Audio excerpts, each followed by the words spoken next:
દુર્ઘટનામાં ઈજાગ્રસ્ત યુવક દાહોદમાં સારવાર હેઠળ છે। દાહોદની ઝાયડસ હોસ્પિટલમાં સારવાર અર્થે ખસેડાયો છે। મેડિકલ કોલેજના મેસમાં જમ્યા બાદ બહાર આવતા આ ઘટના બની। યુવક પર વિમાનનો કાટમાળ પડતા જ ગંભીર ઈજાઓ થઈ। જીતુ ભુરિયા નામના યુવકને માથા અને પગના ભાગે ગંભીર ઈજા થઈ છે। હાલમાં દાહોદમાં હોસ્પિટલમાં સારવાર લઈ રહ્યો છે આ યુવક।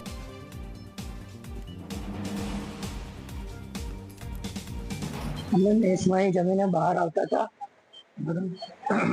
ત્યારે અમારા ઉપર ફર્સ્ટ ફ્લોરની છત કોલેપ્સ થઈને અમારા પર પડી। એમાં મને માથામાં અને પગમાં ઇન્જરી થઈ હતી। અમે છત નીચે દબાયેલા હતા। મારા બધા ફ્રેન્ડ્સને લોકો બધા બહાર જ જતા હતા, એમને બી બહુ ઈજા ને એવું થયું હતું। અમે ત્યાંથી નીકળીને બહાર ગયા, ત્યાં અમારા ઇમિડિયેટ સિનિયર અમને દેખી ગયા અને એ લોકોએ અમને જલ્દીમાં જલ્દી ટ્રોમા સેન્ટર પર પહોંચાડીને એડમિટ કર્યા। અમને પાછળથી ખ્યાલ થઈ હતી કે આ એક એરોપ્લેન ક્રેશ છે। અમને પહેલા ખ્યાલ નથી, અમને લાગ્યું કે વિસ્ફોટ કે એવું કંઈક થયું છે।